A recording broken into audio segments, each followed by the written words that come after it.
नमस्कार। अभी भारतीय राजनीति काफ़ी गरमाई हुई है। किसी पार्टी के प्रमुख सदस्य के द्वारा किसी कम्युनिटी के बारे में कुछ कह दिया गया है। जैसे मोदी कम्युनिटी के बारे में कहा गया है कि अक्सर जो चोर होते हैं वो मोदी ही क्यों होते हैं, ऐसा कुछ बातें कहा गया है। तो मोदी एक कम्युनिटी है। आप समूचे कम्युनिटी के बारे में जो बात कहते हैं, तो क्या ये हमारे संविधान में और भारतीय आईपीसी धारा दंड संहिता के तहत क्या ये अपराध है? तो मैं आज इस पे बात करूंगी। अगर देखा जाए, संवैधानिक प्रावधान में देखा जाए तो 1902 के तहत सभी व्यक्ति को अभिव्यक्ति का अधिकार है, यानी बोलने का अधिकार दिया जाता है। लेकिन साथ साथ आप लोक व्यवस्था को, जो नैतिकता है, जो सदाचार की व्यवस्था को आप खंडित नहीं कर सकते। इसका भी कुछ विशेष प्रावधान किया गया है, ऐसा संवैधानिक कहा गया है। अब मैं बात करूंगी दंड संहिता आईपीसी 1860 के तहत क्या कहा गया।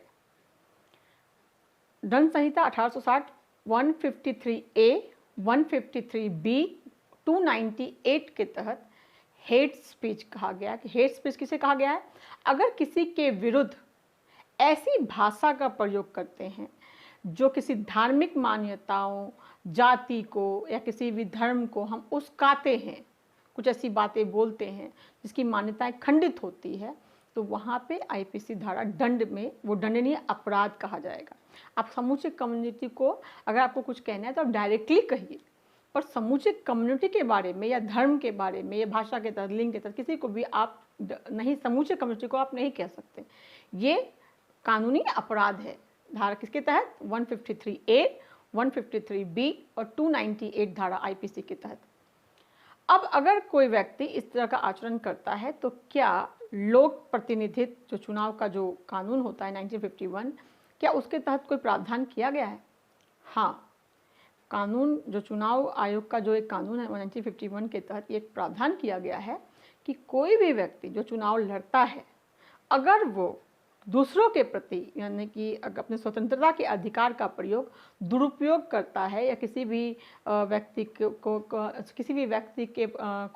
ये लोक प्रतिनिधि 1951 के तहत, जो कि धारा 123A और धारा 125 निर्वाचन के संबंधित ये अधिकार दिया गया है, जिसमें धर्म, जाति, मूल, वंश, समुदाय, भाषा, इन सभी के आधार पर अगर आप शत्रुता फैलाने का प्रयोग कर, किसी में को भी आधार बनाकर अगर आप शत्रुता फैलाने का प्रयोग करते हैं, तो इसको एक भ्रष्ट चुनावी मुद्दा माना जाएगा और इससे आपको चुनाव लड़ने से रोका भी जा सकता है। ये हमारे जो हमारा कानूनी प्रावधान है, ये इसलिए दिया जाता है ताकि चुनावी एजेंडा बनाकर आप किसी भी समुदाय को आपस में लड़ा ना दे। किसी भी जाति, धर्म, लिंग, भाषा, किसी के आधार पे आप लोगों के बीच में जो है ये विगड़ा ना उत्पन्न कर दे। तो इसलिए कानूनी इसके पीछे जो अड़चन है, जो कहा जा रहा है कि ये एक पॉलिटिकल मुद्दा है। पॉलिटिकल मुद्दा हो सकता है, लेकिन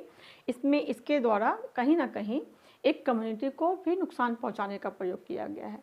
तो उसके तहत दंड, ये जो भी धारा लगती है वो दंड संहिता में आती है। तो इसीलिए हमें कई बार ऐसी भाषा का प्रयोग नहीं करना चाहिए जिससे कि होल कम्युनिटी को नुकसान हो सके।